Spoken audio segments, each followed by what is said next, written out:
Hello everyone, dear friends. A traditional cup of coffee in the morning, accompanied by events that seem to be moving relentlessly into the distance. We constantly hear news, each one more frightening than the last, each worse than the last, each more cheerful for some, perhaps even with that in mind. But today's news is truly powerful. Trump has indeed attacked Venezuela. And this is absolutely certain. This is no longer just speculation. People have been talking about it for practically 6 months. Everyone has gotten used to it. Well, basically, it's the same story as with Ukraine. I think this is part of some special information operation, too. When the media leaks some kind of information, calms people down, prepares them. It was exactly the same here. In general, in all recent wars, we see roughly the same thing. A kind of mirror image is present. But the most important thing we need to see right now in all these events, in all this nonsense, in all the information noise, by the way, I'll advertise our channel, we're getting to the heart of the matter. As ridiculous as it may sound, that's just what I'm focused on. I'm not interested in hype for the sake of hype. I'm interested, first of all, in learning for myself, in understanding what I understand, and I share what I learn with you. So, friends, I ask you to pay attention to the most important thing. There's going to be a howl in all sorts of shady Telegram channels, in all sorts of Z-patriotic communities, asking, well, let's comment on all these pro-Europeans, all pro-Ukrainians.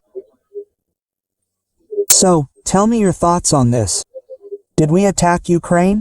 How did you, us? And now the United States has attacked Venezuela. What are you going to say? That's something else. That's how the comments will start pouring in. And you know what you should say to people like that? What is the United States? If anyone, you see, we are now stepping on the same rake, the same one that a huge number of people stepped on in 2022, which I already talked about when many people started throwing at me for saying, guys, who have you taken as your allies anyway? What are you even hoping for when, regarding Ukraine, now the States, now Europe will help us, we will destroy the Kremlin there. But now we see that the United States is showing its true nature. I have long spoken about this country, about the system that functions there. There are no serious, truly profound breakthroughs in terms of human morality, the house of the spirit, and so on. This country does not carry with it. Many have simply become accustomed to the role of this world policeman and think that this essence lies in this, in the United States. Some, despite all the unrest, still call America some kind of instigator of something or other. Democracy, opportunities, and so on and so forth. This country is a complete dump. If you haven't been there, walk the streets, Los Angeles, Chicago, look at all these other places, and see what they've done to their country. People aren't capable of thinking in, collective categories. People are constantly looking at, like, say, our migrants. Right now, I'm in Europe. We came here to Europe, and based on our hatred of the Soviet Union, well, absolutely justified hatred, which I share, yes, I'm a long-standing anti-Soviet, well, these are my colleagues, let's say, but they started praising this swamp they found themselves in, turning a blind eye to everything, to what the modern European Union has turned into. This is just a small example. The same with America. Why did I make this digression? The point is that we ourselves are now stepping on our own rake. People who don't look, they don't delve into the events, they don't look at the essence, they are doomed sooner or later to step on some mop that will smack them in the forehead with their own arguments. Now, how did people get into this mess? What will they answer these vatniks? They simply won't have anything to answer. And I'm answering. I know what to answer, because I've never praised the United States. I'm answering you that this war that began in Ukraine, there in 2014 to 2022, whoever you want, it doesn't matter at all. You like to cling to details. The most important thing is that it has begun, this war, and it can bring us all huge dividends.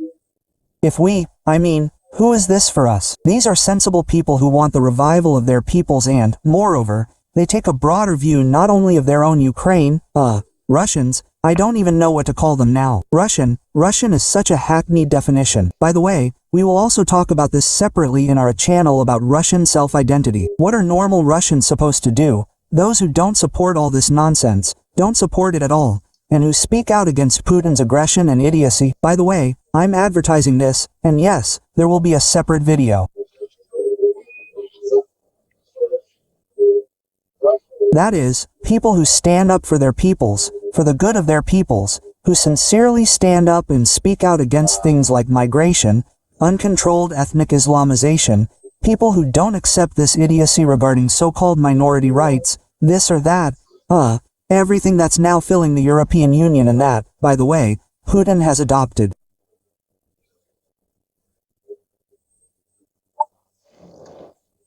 This swamp jerk. And because of this, normal people can't express their position without being accused of Putinism. You see how cunningly everything is twisted. If you now speak out, say, against some gay parades and so on, they say, "Are you a Putinist?" You're a Putinist. They say I was among the organizers of the dispersal of the first gay parade in Moscow in 2006, when no one was talking about it at all and Putin didn't even hint at it. We stopped it then, and since then, by the way, it has never taken place in Moscow, because we started a certain trend. Well, that's just by the way. So, friends, we need to sort everything out. I've said a lot here, of course. One thing leads to another. I hope you're getting the main thread, because I'm not writing a script. I don't have time to do this at all. I was even thinking just now, I'm just running away and I need to hurry now. I have a meeting in half an hour, but I decided, since I literally caught this news out of the corner of my eye, I quickly checked it out, put it down. Indeed, the US has now attacked the US. They attacked Venezuela. We will follow the events. We will, literally in some time, I will definitely let you know what and how it's developing. I'll share my opinion, for anyone interested. And once again, I hope you don't waste your time on these comments that are about to come.